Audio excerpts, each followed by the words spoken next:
आज की क्लास में हम लोग पेपर 5 का ग्रुप सी में का टॉपिक हम लेके आ रहे थे और उसमें आपको मेनली यूनिफॉर्म कन्वर्जेंस के बारे में ही बात करना है, ठीक है। और uniform convergence of A sequence and series दोनों की बात करना था, ठीक है। तो उसमें कुछ डेफिनेशन है जो कि आपको एग्जाम में कहीं हो सके पूछ भी दे, ठीक है। यूनिफॉर्म कन्वर्जेंस क्या होता है या uniform convergence of A sequence क्या होता है, ठीक है। और uniform convergence of A series क्या होता है, और एक और होता है पॉइंट वाइज कन्वर्जेंस क्या होता है, ठीक है।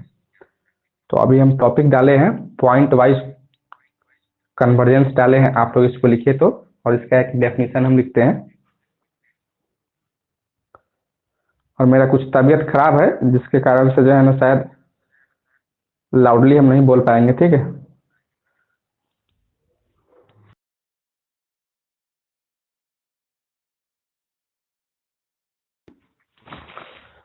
देखिए इसका डेफिनेशन अगर हम लोग देखते हैं इसका पॉइंट वाइज कन्वर्जेंस का, सबसे पहले हम लोग पार्ट 2 में थे तो सीक्वेंस के बारे में सीखे थे, ठीक है। कि अगर एफ ऑफ एक्स या एफ ऑफ एन सीक्वेंस को ऐसे लिखते थे, या एफ एन ऐसे भी लिखते थे, ठीक है। और ऐसा करके था जैसे 1/2 प्लस 1/3 ऐसे 1,1/2 1/3 1/4 इस पे डॉट डॉट डॉट, या ऐसे भी लिखते थे हम लोग सीक्वेंस को।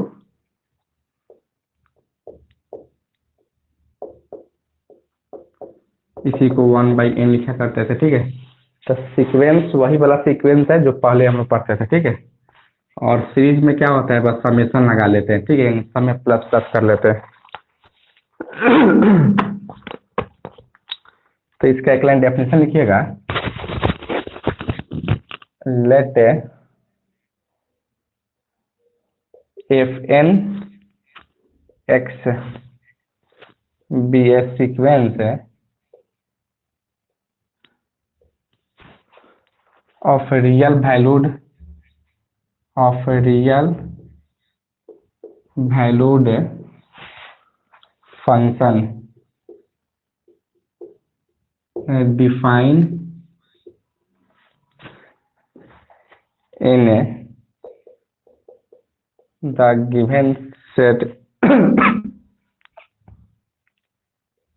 given set x, then each point c belongs to x, there exist there exist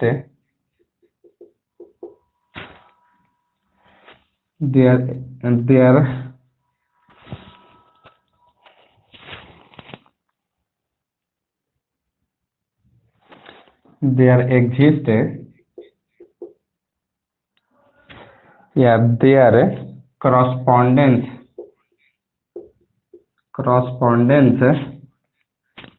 a sequence of a real number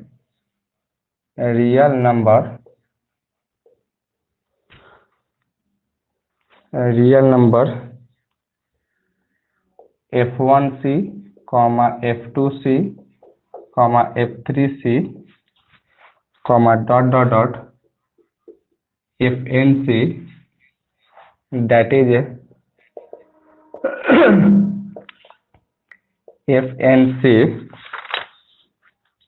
fnc, and now the real sequence fnc is said to be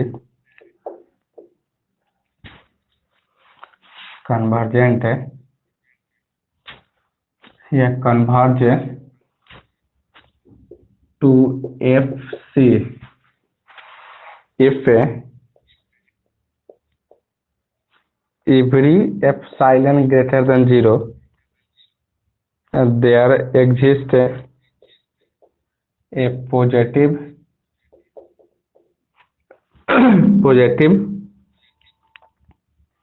number m such that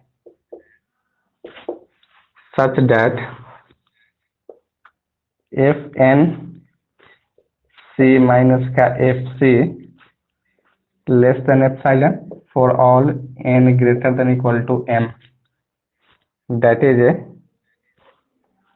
limit n tends to infinity fnc equal to f of c. The element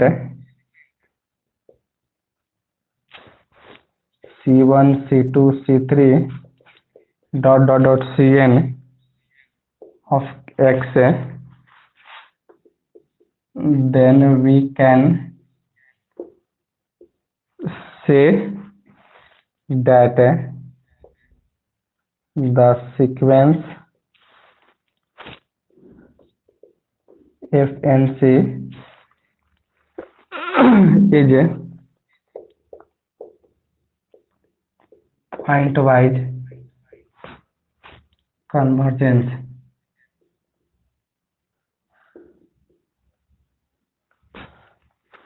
convergent and f of x is called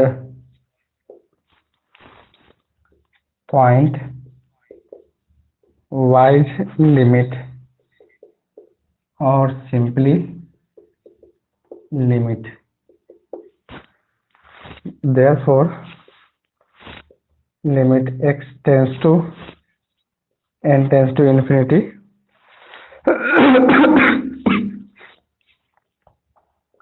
fnx is equal to fx for all x belongs to capital X, ठीक है। लिखिए तो आप लोग इसको हम एक बार समझाते हैं पॉइंट वाइज कन्वर्जेंस क्या होता है।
क्या लिख चुके हैं आप लोग इसको?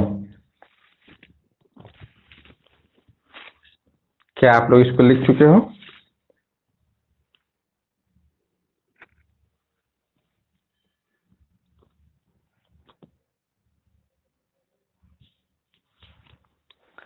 देखिए, पॉइंट वाइज कन्वर्जेंस क्या होता है कि यहाँ कोई एक सीक्वेंस दिया गया है जो कि रियल वैल्यूड फंक्शन का है, ठीक है। क्या लिखे हैं? Let f n x be a sequence of real valued function define on given set x. X कोई क्या है? सेट है, ठीक है, जो कि सेट ऑफ रियल नंबर्स हो सकता था, ठीक है। और इसी एक्स में से हम एक पॉइंट ले रहे थे सी, ठीक है।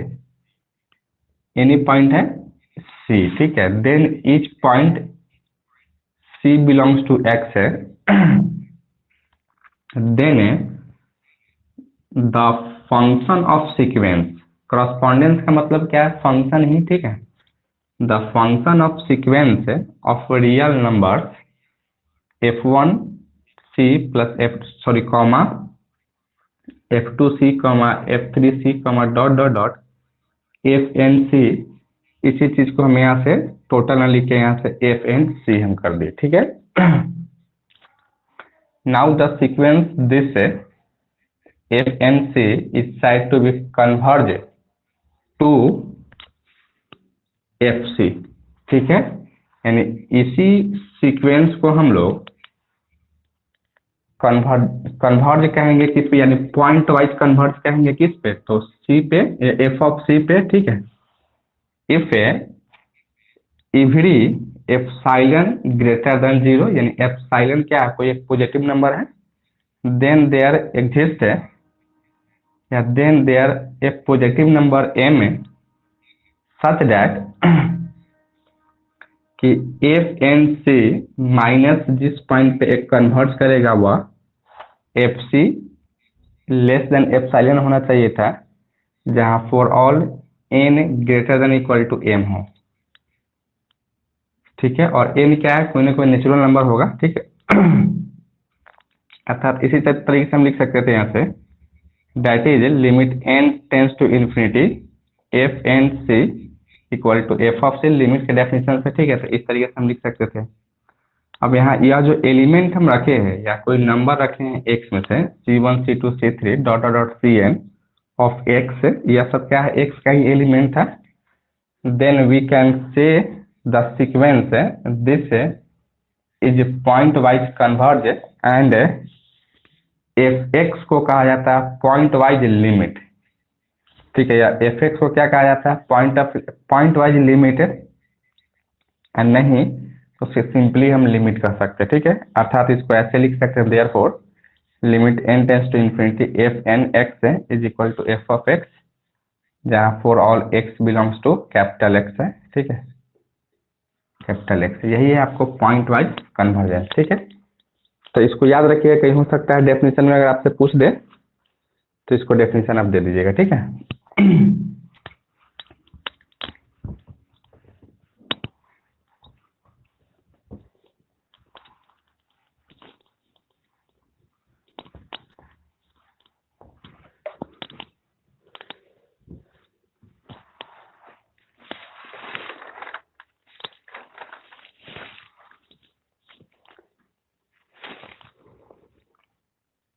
एक और टॉपिक डालिएगा, define uniform convergence,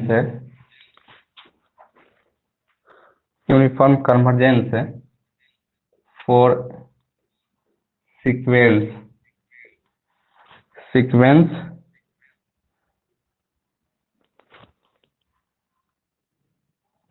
of a function, कर लीजिए, ऑफ ए फंक्शन, ठीक है। यूनिफॉर्म कन्वर्जेंस क्या होता है? फॉर सीक्वेंस ऑफ फंक्शन की, ठीक है। तो इसका भी हम एक लाइन डेफिनेशन अगर लिखना चाहेंगे तो लिख सकते थे हम, a sequence f n x of a real valued function, on a subset of x of r बोले तो set of real number is called uniform या uniformly convergent on x if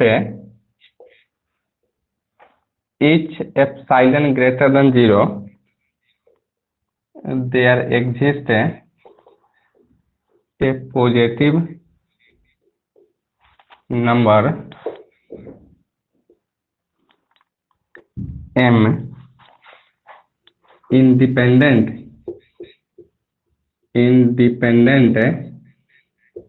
of x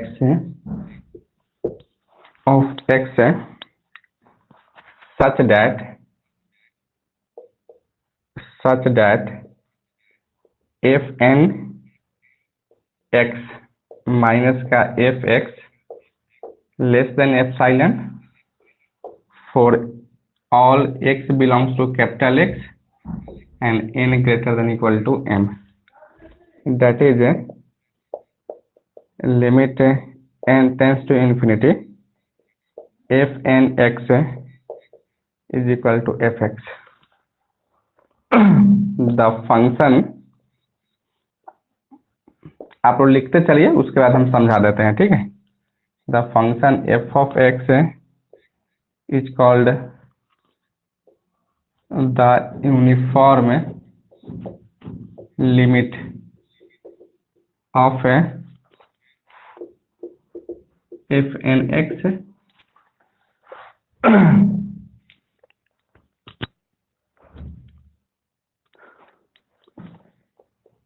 it is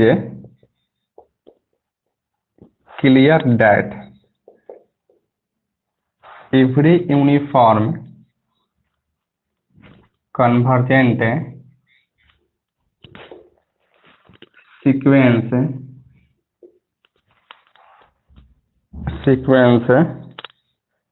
is point-wise convergent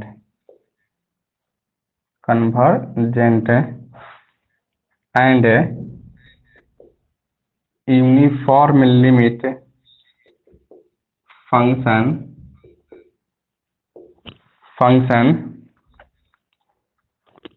is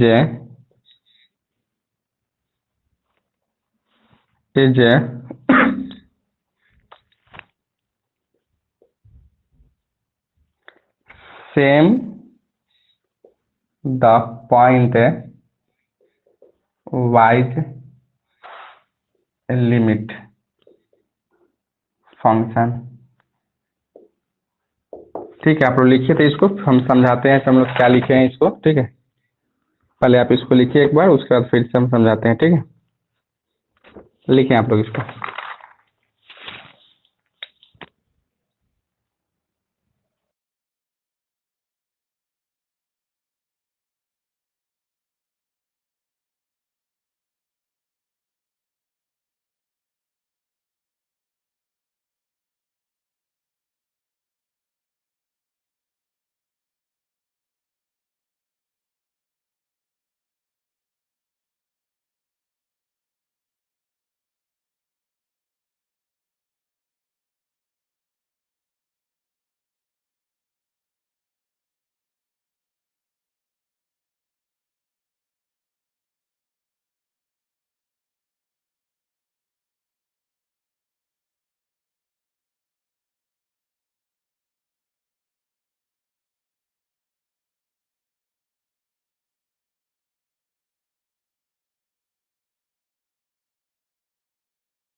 क्या लिख चुके हैं आप लोग?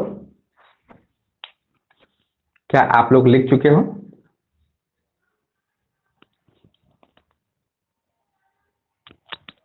देखिए, इसका मतलब समझिए कि यूनिफॉर्म कन्वर्जेंस का मतलब क्या है कि यहाँ कोई एक फंक्शन दिया गया है जो कि real valued a sequence this of real valued function on subset of x of R, यानी एक्स जो है ना वह आर का सबसेट है और आर क्या है? रियल नंबर्स है, ठीक है। It's called uniform convergent on x है। If each epsilon greater than 0, then there exists a positive number m जो कि वह इंडिपेंडेंट ऑफ x होगा, x से स्वतंत्र होगा, ठीक है। सच दैट इतना इक्वल टू इतना f n x minus f of x का मॉड लेस देन एप्सिलॉन हो, जहाँ x जो है ना कैपिटल X में हो और n जो है ना हमेशा n greater than equal to m हो। इसी चीज को ऐसे हम लिख सकते थे, ठीक है। The function F of x is called, तो हम सब क्या कहेंगे कि इसी को हम कहेंगे यूनिफॉर्म कन्वर्जेंस, ठीक है, जब यह कंडीशन को फुलफिल करेगा तो। और जो इसमें फंक्शन रहता है उसको, जैसे वहां रहता था फंक्शन, उसको क्या कहते थे? पॉइंट वाइज में क्या कहते थे? पॉइंट वाइज लिमिट कहते थे, ठीक है, या सिंपली लिमिट कहते थे। उसी तरह से यहाँ से एफ ऑफ एक्स को क्या कहेंगे? यूनिफॉर्म लिमिट ऑफ दिस, यानी इसका जो है ना यूनिफॉर्म लिमिट कहेंगे। और इसमें एक नोट करके लिखा जाता है, it is clear that every uniform convergent is pointwise convergent. प्रत्येक यूनिफॉर्म कन्वर्जेंट जो होगा ना वह पॉइंट वाइज होगा, ठीक है। And uniform limit is same as the pointwise limit of function, ठीक है। यानी जो यूनिफॉर्म लिमिट होगा, यानी एफ ऑफ एक्स जो होगा वह होगा सेम होगा point wise limit of function के, ठीक है। एक चीज और यहाँ से हमको देखना होगा कि जितना भी यूनिफॉर्म कन्वर्जेंट है ना वह सब पॉइंट वाइज होता है, लेकिन पॉइंट वाइज कन्वर्जेंस जरूरी नहीं है कि वह यूनिफॉर्म कन्वर्जेंस भी हो, ठीक है। तो इस चीज को आपको ध्यान रखना होगा। इसको लिख चुके हैं ना आप लोग?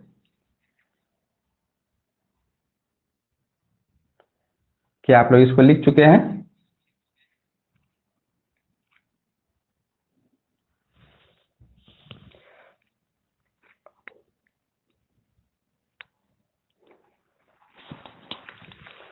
अब इसी में अगर आपको सीक्वेंस के बारे में है यार, यूनिफॉर्म कन्वर्जेंस फॉर सीक्वेंस, और नेक्स्ट में आप डालिएगा uniform convergence for series. Series में क्या करेंगे? बस सेम चीज होगा, बस उसमें हम समेशन लगा देंगे, ठीक है, यानी प्लस प्लस वाला साइन को लगाएंगे। तो यहाँ से आप लिख लीजिए series, uniform convergence for series.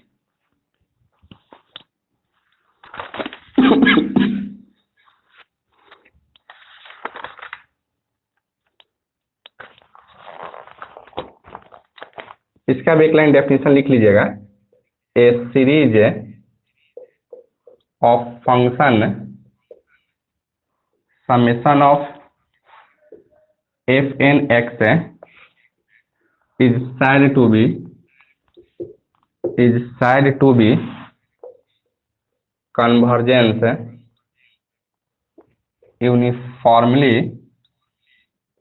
uniformly on x for each epsilon greater than 0 there exists a positive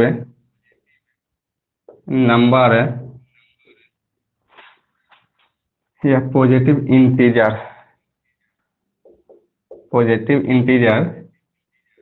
m independent of x such that देखिएगा वहां क्या होता था f n x minus f x less than epsilon होता था ना। तो यहाँ सीरीज हमको लेके चलना है, यानी सब कुछ जोड़ के चलना है, ठीक है जी। F one x plus f two x plus f three x plus dot dot dot f n x और माइनस का एफ एक्स, माइनस का f x less than epsilon होना चाहिए था। यहाँ फॉर ऑल, यहाँ से लिख दीजिए for all x belongs to capital X और n greater than equal to n. इसी चीज को ऐसे भी लिख सकते हो, that is s n x minus का f of x less than epsilon for all x belongs to capital X n greater than equal to n, ठीक है। फिर s n x is its partial sum that is s n x को आप लिख सकते हो f one x plus f two x plus f three x plus का dot dot dot f n x, ठीक है। और दैट इज को ये भी लिख सकते हो summation of f n x, ठीक है। तो बस हम क्या किए हैं, इसी सब के जगह पे जो है ना इसका वैल्यू हम रख दिए हैं, ठीक है। यही क्या हो जाता है आपका सीरीज का डेफिनेशन था, ठीक है। लिख लीजिए आप लोग इसको, uniform sequence of uniform convergence for series of a function.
क्या लिख चुके हैं ना आप लोग?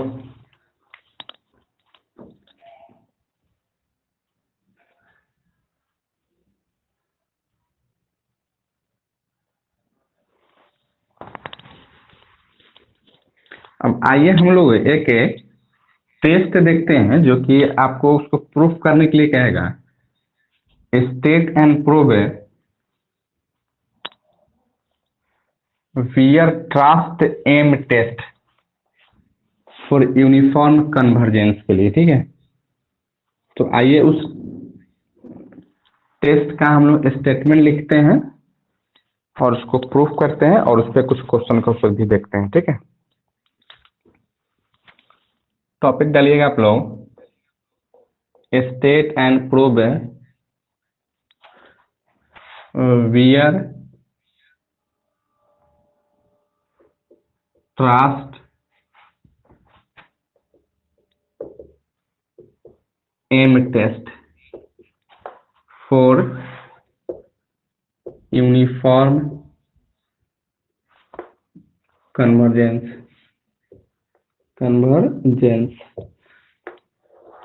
ठीक है। सबसे पहले यहां से लिखिए, वियर ट्रस्ट का स्पेलिंग देख लीजिएगा। इसका स्टेटमेंट हम लिखते हैं कि वियर ट्रस्ट एम टेस्ट कहता क्या है।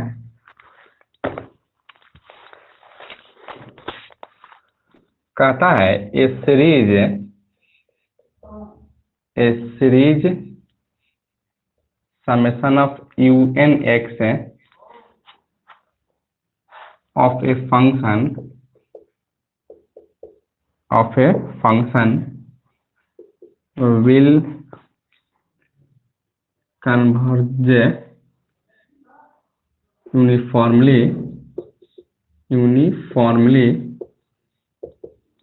uniformly in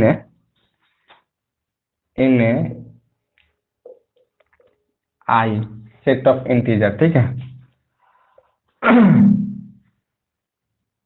if there exists a convergent series summation of mn, ठीक है, mn of the positive constant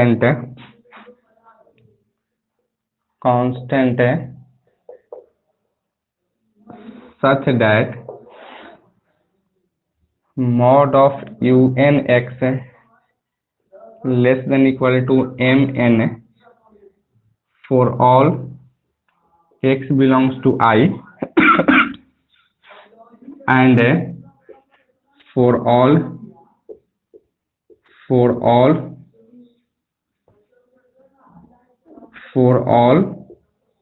n, ठीक है। यही M Weierstrass M test का स्टेटमेंट है, ठीक है।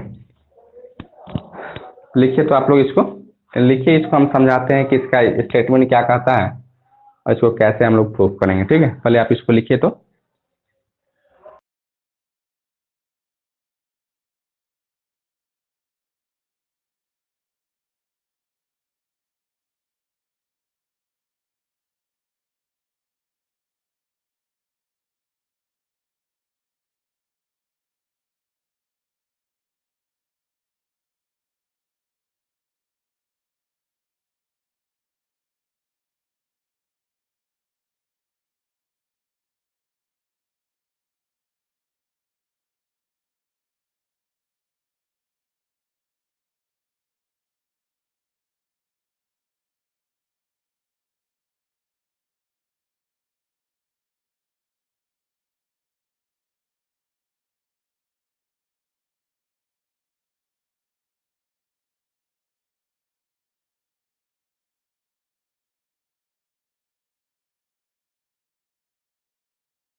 देखिए इसका स्टेटमेंट क्या कहता है कि UN जो है ना, यह कोई एक सीरीज है, ठीक है, और यही सीरीज यूनिफॉर्मली कन्वर्जेंस कहलाएगा किस पे, तो सेट ऑफ इंटीजर्स पे, if there exist a series MN। MN एक कोई दूसरा सीरीज एग्जिस्ट करना चाहिए था, ठीक है, और MN कैसा सीरीज होना चाहिए था, पॉजिटिव कांस्टेंट होना चाहिए था, ठीक है, और इस तरीके से होना चाहिएगा कि UNX का mod less than equal to MN होना चाहिए था, ठीक है। जहां x कहाँ बिलोंग करेगा, तो सेट ऑफ इंटीजर्स पे आएगा फॉर ऑल n के लिए, ठीक है। तो यही हमको प्रूफ करना है, तो चलिए हम इसको प्रूफ कर लेते हैं, और इस पे जब क्वेश्चन वगैरह हम करेंगे तो फिर आप वहां से समझ पाइएगा, ठीक है। देखिए सबसे पहले यहाँ से दिया क्या गया है कि MN जो है ना, एक कोई पॉजिटिव MN जो है ना कोई एक कन्वर्जेंट सीरीज है, ठीक है, यह स्टेटमेंट में ही दिया गया है। यहाँ से लिखिए since summation of MN is a convergent by Cauchy principle, ठीक है। यह बात हमको दिया गया है कि MN क्या है, यह कन्वर्जेंट है, ठीक है, और यह कन्वर्जेंट कोची एक प्रिंसिपल होता प्रिंसिपल होता है, उसके थ्रू से क्या हो रहा है, तो यह कन्वर्जेंट होता है, ठीक है। तो वही चीज लिखा गया है for given epsilon greater than 0 there exist M belongs to N such that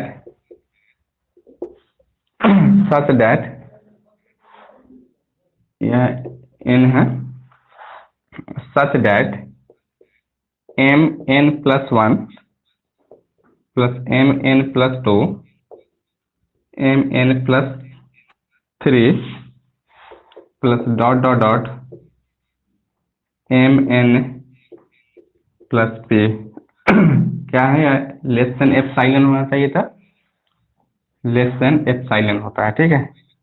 इसको इक्वेशन 1 मान सकते हैं for all n greater than equal to M and P equal to 1 2 3 dot dot dot, ठीक है, बाय हाइपोथेसिस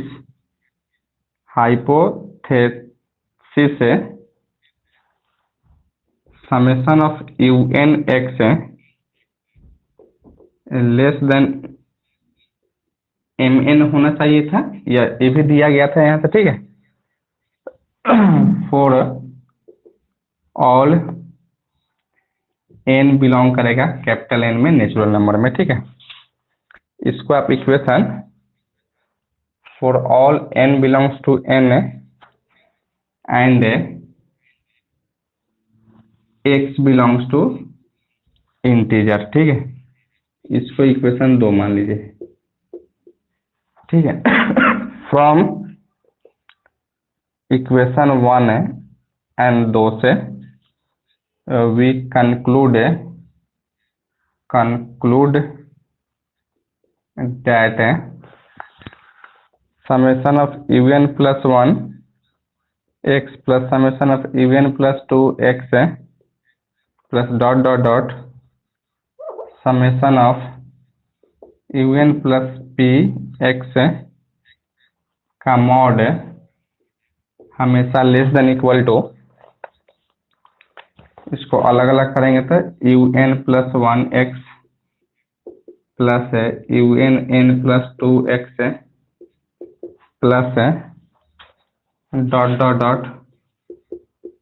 UN प्लस का px के बराबर होगा, और यही जो है ना इसके बराबर आपको याद दिया गया,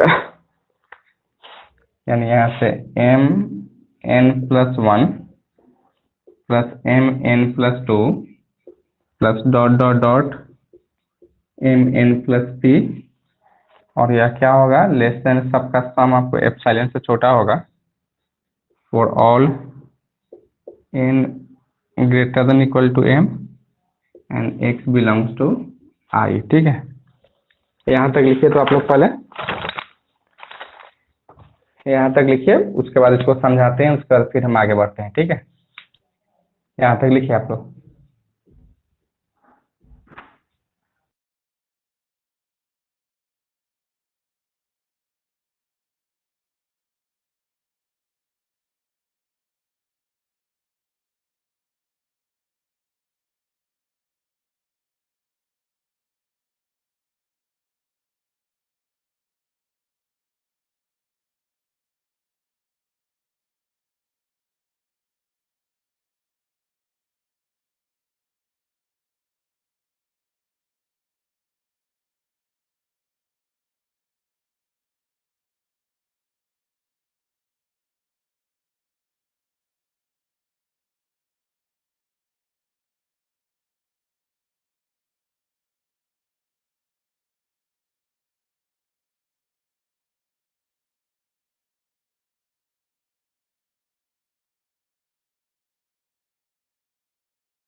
क्या लिख चुके हैं आप लोग?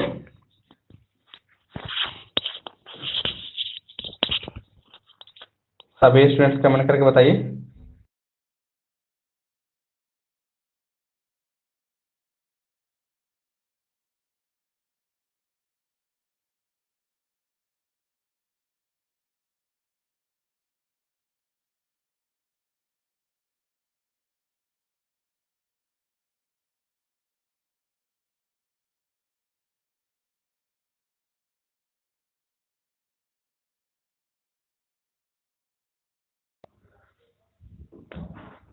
तो देखिए, इसको समझते हैं हम लोग।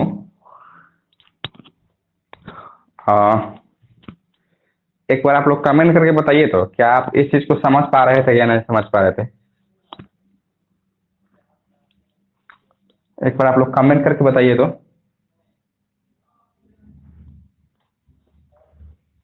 अभी हम समझाए तो नहीं है, लेकिन फिर भी आप समझ पा रहे हैं या नहीं समझ पा रहे हैं?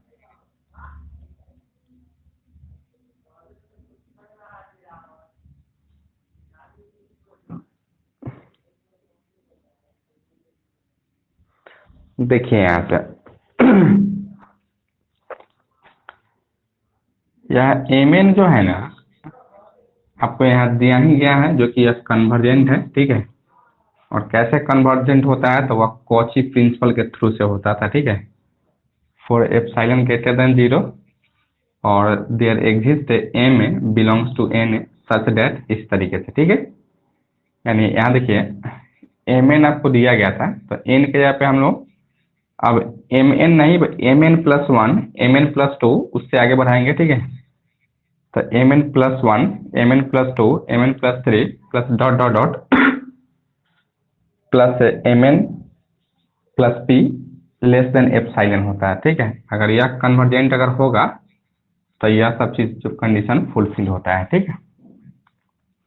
अब यहाँ से बाई हाइपोथेसिस हम लोग को क्या करना है, यहाँ से देखिए यहाँ से हम लेके आए हैं, यह चीज हमको लाना था, ठीक है, यह चीज। और यहाँ से एक चीज और देखिएगा, इसको हम इक्वेशन 2 मान लिए हैं, ठीक है। अच्छा, अब फ्रॉम इक्वेशन 1 एंड इक्वेशन 2 को हम क्या किए हैं, कंक्लूड किए हैं। देखिए यहाँ से यू एन एक्स है ना, तो यू एन प्लस यहाँ भी एम एन था, तो एन प्लस 1, मतलब एन प्लस 1 की बात कर रहे थे। उसी तरह से यहाँ भी हम क्या लेके गए थे, तो M N plus P x, और सबका मॉड था तो मॉड लगा दिए।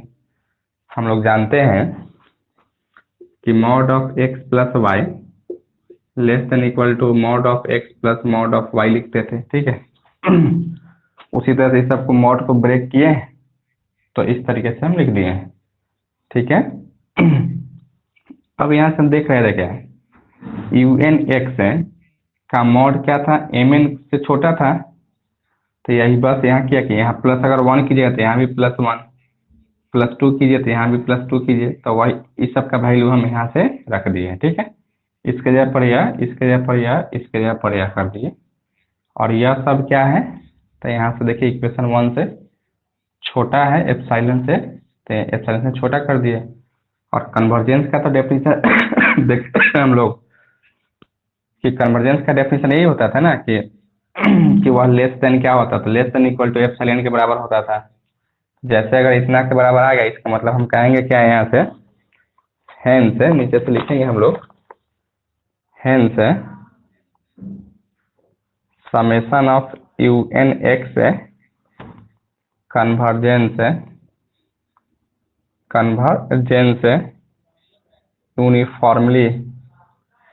Uniformly and absolute on set of integer I, ठीक है। बस इतना ही चीज, इसको लिखने के बाद में इसको लिख लीजिएगा, ठीक है। यही इसका क्या है, एम वी ट्रस्ट का प्रूफ हो गया। इतना ही चीज आपको करना था, ठीक है। इससे आगे कुछ नहीं करना है। अब आइए हम इस पे कुछ क्वेश्चन करते हैं, और क्वेश्चन के थ्रू से भी हम समझाते हैं कि कैसे हम लोग क्वेश्चन को किसी भी सीक्वेंस या सीरीज के कन्वर्जेंस या यूनिफॉर्म कन्वर्जेंस हम चेक करेंगे बाई वीयरस्ट्रास एम टेस्ट के through.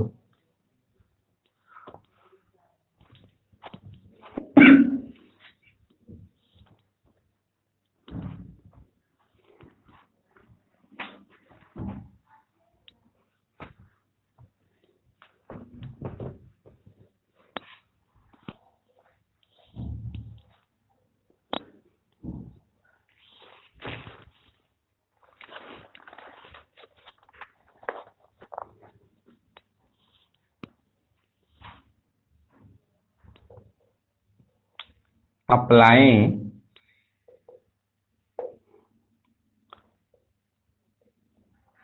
Weierstrass M test so that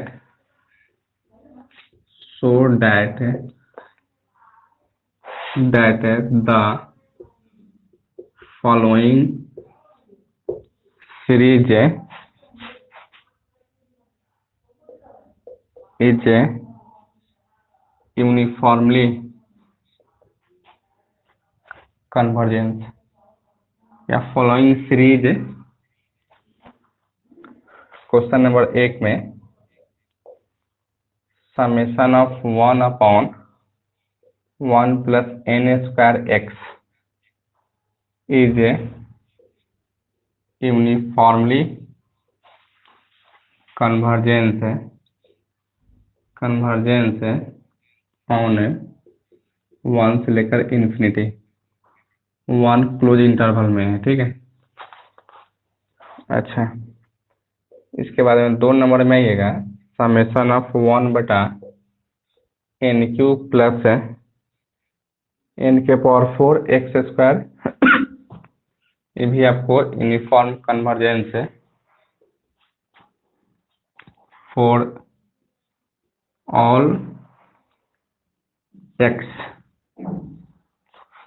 values of x। एक और क्वेश्चन है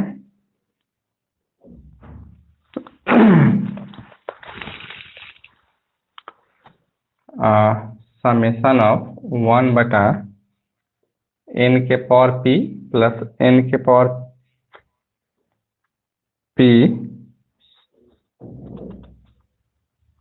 x square is a uniform convergent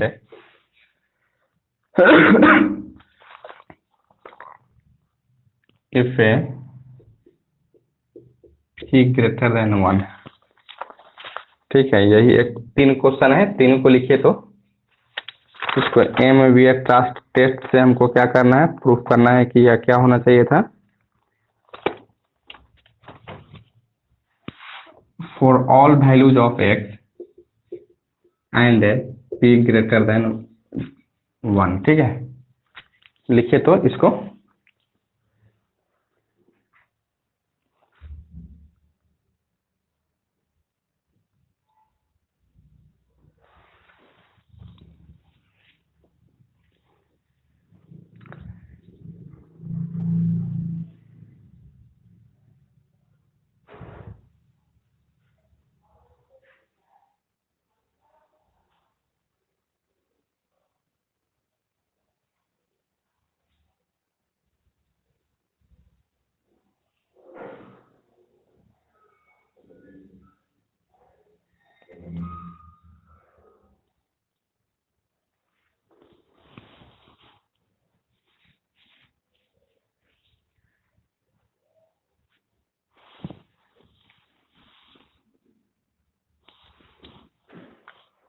क्या लिख चुके हैं question?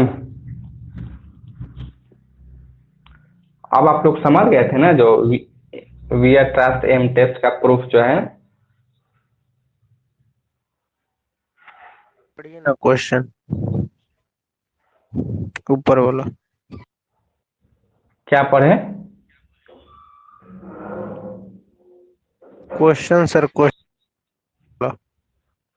Apply Weierstrass M test so that the following series this is uniform convergence on close interval 1 से open interval infinity तक। उसी तरह से यह भी कन्वर्जेंट होना चाहिए था for all values of x। ये भी यूनिफॉर्म कन्वर्जेंस होना चाहिए था for all values of x and p greater than 1। बस इतना ही तो था।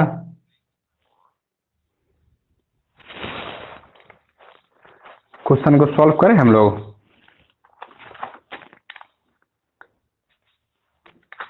आइए यहां से एक एक करके क्वेश्चन को लेते हैं, ठीक है। सबसे पहला नंबर हम लेके आ रहे थे क्या है गिवन में, गिवन कर लीजिएगा और यहाँ से हेयर भी कर लीजिएगा, ठीक। इसको un(x) is equal to 1/1 plus n² x दिया है, ठीक है। यही आपको दे रखा है। सबसे पहले हमको क्या करना है, यहाँ से इसका देयरफॉर मॉड ऑफ un(x), ठीक है। और हम लोग जानते हैं ना कि अगर वीयरस्ट्रास एम टेस्ट क्या कहता था कि अगर हमें un(x) कोई एक सीरीज दिया गया है और इसका मॉड जो है ना वह less than equal to mn होना चाहिए था। और mn क्या है, एक कन्वर्जेंट सीक्वेंस है या सीरीज है जो कि इस तरीके से क्या एग्जिस्ट करना चाहिए था, ठीक है। तब हम जाके कहेंगे क्या कि वह यूनिफॉर्मली कन्वर्जेंट हो जाता था, ठीक है। तो अगर इसका मॉड अगर निकालते हैं मॉड इक्वल टू क्या लिखोगे यहाँ से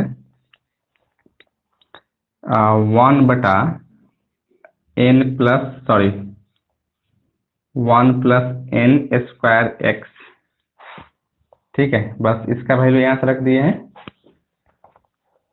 अब जैसे यहाँ से 1/1 प्लस n², ये x के जगह पर यह फंक्शन कहाँ डिफाइन था, क्लोज इंटरवल 1, यानी 1 को लेके चलना था, ठीक है। x के जगह पे आपको 1 यहाँ रखे होंगे, ठीक है। तो यह लेस देन इक्वल टू क्या हो गया होगा 1/1 प्लस n², ठीक है। और इस चीज को ऐसे हम लिख रहे थे, ठीक है। और फिर यहाँ से देखिएगा, सॉरी un(x) है लेस देन इतना हो गया, ठीक है। और इसको जो है ना यहाँ मॉड हटा दीजिएगा, ठीक है। लेस देन इतना हो जाएगा और इस चीज को आप ऐसे भी लिखेंगे un(x) है लेस देन 1 जैसे में हम लोग पार्ट 2 में पढ़े थे vn निकालने का तरीका क्या होता था, यहाँ जो रहता था नीचे वाला में तो वही लेके चलते थे, ठीक है। यानी इस तरीके से हम लेके चलते थे, उसी तरह से यहाँ भी हम लेके चलेंगे less than equal to less than 1 और यहाँ से n² लेके चलिएगा, ठीक है। For all x belongs to 1 से इन्फिनिटी। और यहाँ ये बात हम जानते हैं but summation of 1/n² is a known to be convergent या कन्वर्जेंट। देख रहे थे यहाँ से हमको एक ऐसा सीरीज या सीक्वेंस को लेके आना चाहिए था जो कि इससे क्या हो छोटा हो, तो वही mn के जगह पे 1/n² हम ला लिए, ठीक है। और यह क्या है, तो यह कन्वर्जेंट सीरीज होता है बाई पी सीरीज से हम लोग देखे थे, ठीक है। तो यही यहाँ से हम लिख सकते थे hence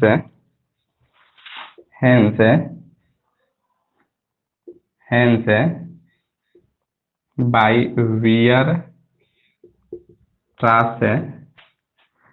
M test the given series is uniformly convergent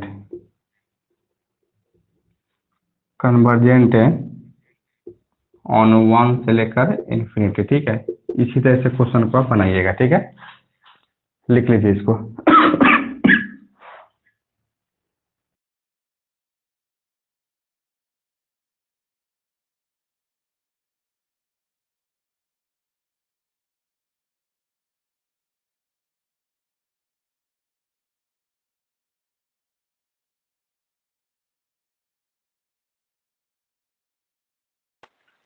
sir 2 number में 1/n⁴ हो जाएगा v में,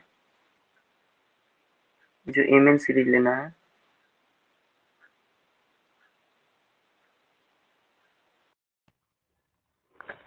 नहीं 1/n³ तो सर वहां पे तो vn जो होता था हाईएस्ट पावर वाला होता था।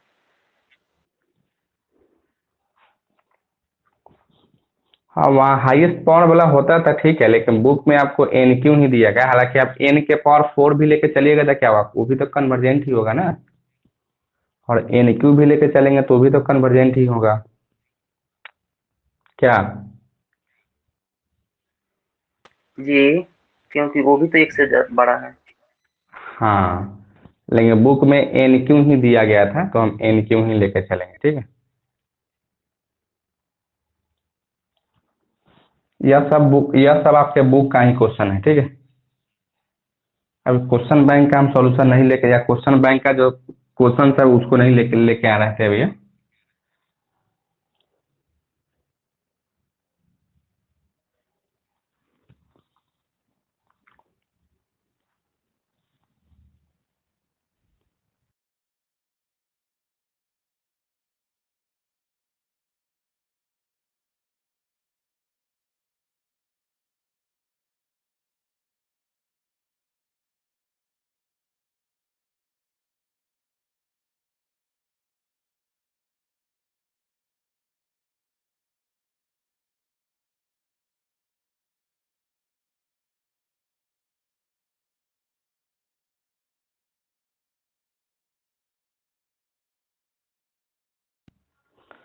क्या लिख चुके हैं आप लोग इसको? देखिए यहाँ 1/n² कैसे लेके हम आ रहे थे। देखिए ऊपर में n का पावर कुछ नहीं है, तो यहाँ नहीं है तो 1 है तो 1 लिख दिए, ठीक है। और इसमें देखिए n का जो हाईएस्ट पावर क्या है n² ही है ना, तो वही n² ही कर लिए, ठीक है। वहाँ कंपेरिजन टेस्ट वहाँ देखे थे और उसमें एक पी सीरीज निकाला करते थे, ठीक है सर। पी सीरीज में एक vn निकालते थे, un दिया रहता था और vn निकालते थे। तो क्या होता था vn निकालने का फॉर्मूला कि हाईएस्ट डिग्री ऑफ न्यूमरेटर आप बटा में हाईएस्ट डिग्री ऑफ डिनोमिनेटर।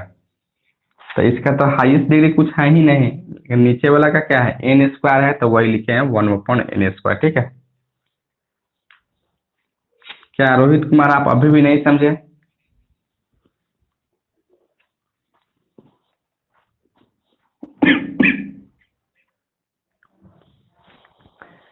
क्या इसी तरीके से यह टोटल क्वेश्चन बना लीजिएगा आप लोग?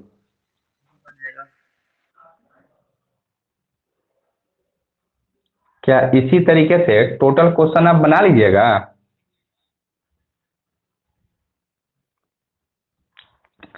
हाँ, तो आप इसको बना लीजिएगा, ठीक है। हम एक और क्वेश्चन आपको हम बता रहे थे, ठीक है। इस तीनों को आप बना लीजिएगा, ठीक है। एक और क्वेश्चन हम लेके आ रहे थे, इसको मिटा देना।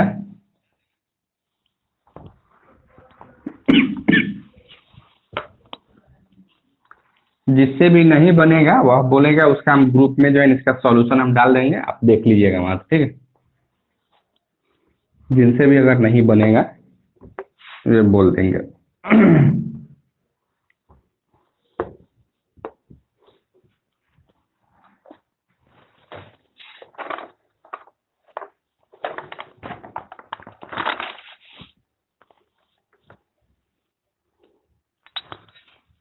देखिए एक और सीरीज दिया गया है, so that the series cos x है प्लस cos 2x बटा में 2 का स्क्वायर प्लस cos 3x बटा में 3 का square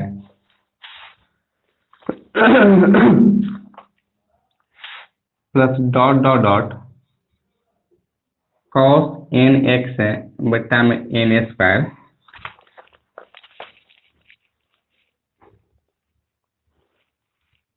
converge uniformly.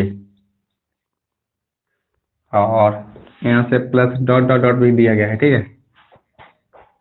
Converge uniformly, यही आपको प्रूफ करना है, ठीक है। या क्या होना चाहिए था, तो कन्वर्जेंस या कन्वर्ज यूनिफॉर्मली होना चाहिए था, ठीक है, for all finite value of x, ठीक है, यानी n के सब वैल्यू के लिए जो कि फाइनाइट होना चाहिए था। देखिए इसको कैसे आप कीजिएगा, सबसे पहले यहाँ से समेशन नहीं लगा के बल्कि यहाँ प्लस प्लस करके आपको दे दिया है, ठीक है। यानी आपको यहाँ से दिया गया था, देखिए यहाँ से cos x प्लस का cos 2x बाई 2 का स्क्वायर प्लस का cos 3x बटा में 3 का square plus dot dot dot cos nx by n square plus का डॉट डॉट डॉट, ठीक है। और इसको हमें क्या मान लें, तो un x मान लेते हैं, ठीक है। यही आपको एक सीरीज दिया गया है। अब इसको ऐसे भी लिख सकते हो un x इक्वल टू, इस टोटल को नहीं लिखे बल्कि हम यहाँ से समेशन ऑफ यहाँ से भी आप समेशन ऑफ इस सबको लिखेंगे समेशन ऑफ, ठीक है। यहाँ से क्या लिखो, cos nx by n square अर्थात un x इक्वल टू क्या होगा यहाँ से cos nx बटा में n स्क्वायर, ठीक है। सीरीज आपको यही दिया गया। n और x में अंतर अगर नहीं दिखाए, नहीं दिखाई, इस तरीके से लिखे n यह है यहाँ, ठीक है, यह सब x है। तो इस तरीके से हम un x निकाल चुके हैं, ठीक है। अब इसका मॉड निकालते हैं। un x का मॉड अगर निकालिएगा तो cos nx by n square का मॉड, ठीक है, यही होगा ना। और एक और चीज देखिएगा, यह टोटल का बटा है, खाली आप एंगल का बटा नहीं समझिएगा, ठीक है। यह टोटल का बटा दिया गया है, ठीक है। अर्थात यहाँ भी हम इस टोटल का बटा लेके चलेंगे, ठीक है। ऐसे एंगल का बटा नहीं है, ठीक है। यहाँ भी आप क्या लेके चलोगे, तो टोटल का बटा लेके चलिएगा n स्क्वायर। हम जानते हैं cos का वैल्यू जो है ना 1 और -1 के बीच में होता है, अर्थात इसको लिख सकते हैं ऐसे, ठीक है। यानी un x इतना लिख सकते हैं। और यहाँ हम देख पा रहे थे क्या, यहाँ से देखिए टेक, यही ना आपका mn हो जाता है। यहाँ से लिख दिया है take mn equal to 1 upon n square, और since summation of mn equal to summation of 1 upon n square is convergent, दिखाई नहीं दे रहा है, कन्वर्जेंट है। It follows from Weierstrass m test the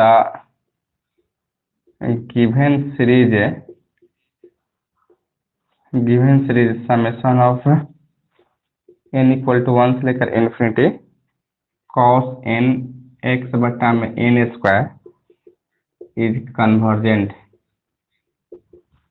convergent है या यूनिफॉर्मली कन्वर्जेंट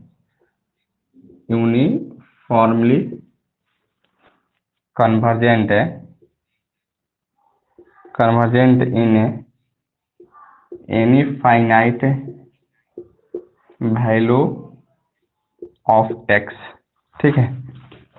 लिखिए तो आप लोग इसको, देखिए इस क्वेश्चन में यह बात नहीं कह रहा था कि आप वियर ट्रास्ट एम टेस्ट का ही प्रयोग करके इसको कन्वर्जेंस की आप प्रूफ कीजिए या यूनिफॉर्मली कन्वर्जेंस आप प्रूफ कीजिए, ठीक है।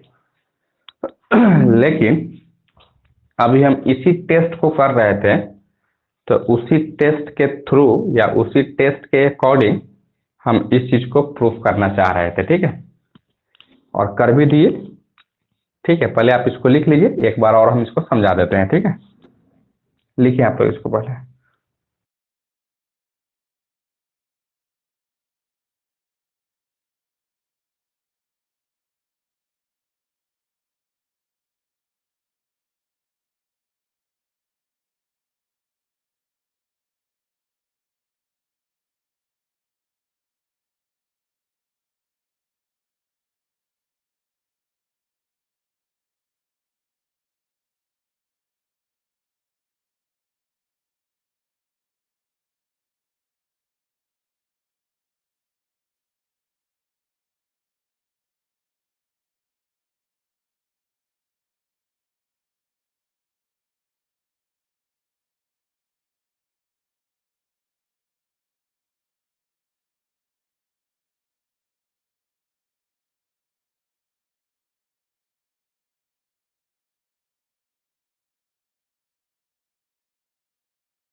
लिख चुके हैं ना? क्या आप लोग यह बात तो समझ पा रहे हैं ना कि यह कन्वर्जेंट कैसे हो रहा था? n का पावर या जो पावर जो है ना वो ग्रेटर देन 1 हो जाएगा, ठीक है? तो सब कन्वर्जेंट होगा। लेस देन इक्वल टू 1 होगा तो डाइवर्जेंट होगा। लेकिन M Weierstrass M test जो है खाली वह कन्वर्जेंस की बात करता है, तो यह आपका क्या होगा? कन्वर्जेंट हो जाएगा, ठीक है? तो यही है। और क्या आप लोग इसको समझ पा रहे हैं ना? और यहाँ से जो है ना cos x जो है ना हमेशा 1 से छोटा होता है, तो cos nx भी क्या होगा? हमेशा 1 से छोटा होगा। तो यही इसके जगह पे हम क्या रख दिए? 1 रखे हैं, तो यहाँ से लेस देन इक्वल टू का साइन लगा दिए, ठीक है? और यहाँ n स्क्वायर है तो एज इट इज रहेगा, यही है। और इसी चीज को इससे पहले हम नहीं लेके चलते थे mn, लेकिन यहाँ mn बता दिए हैं क्योंकि यहाँ तो यह बात नहीं कह रहा था कि आप वियर ट्रास्ट एम टेस्ट से ही प्रूफ कीजिए, तो उसका जो स्टेटमेंट होता था उसके फॉर्म में हम लाने के लिए यहाँ से हमको लिखना पड़ा है mn, ठीक है? तो mn इक्वल टू इतना कर दिया और इसका समेशन लगाइएगा तो यह भी क्या होगा? कन्वर्जेंट हो जाएगा। तो यह किसको फॉलो कर रहा है? वियर ट्रास्ट एम टेस्ट को। वियर ट्रास्ट एम टेस्ट को फॉलो कर रहा है, इसका मतलब क्या है कि यह जो सीरीज आपको दिया गया है, यानी इतना जो आपको दिया गया था यह सब क्या है? तो एक यूनिफॉर्मली कन्वर्जेंट है for any finite values of x, x के किसी भी फाइनाइट वैल्यू के लिए, ठीक है? समझ गया हो ना आप लोग? एक बार कमेंट करके आप लोग बता दीजिए कि समझ पा रहे हैं या नहीं समझ पाए। सभी बच्चे कमेंट करके बता दीजिए।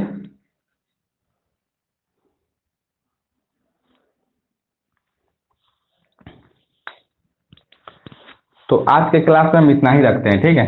फिर हम कल आते हैं तो क्वेश्चन बैंक का जो भी सॉल्यूशन है, सॉरी जो भी क्वेश्चन है उसको करेंगे। उसके बाद में कुछ और टेस्ट को देखेंगे जो कि आपको रेगुलर या अल्टरनेट ईयर में पूछा जा रहा था या पूछने का संभावना होगा, ठीक है? तो आज की क्लास में इतना ही रखते हैं, फिर हम मिलते हैं कल। Okay, bye, good night.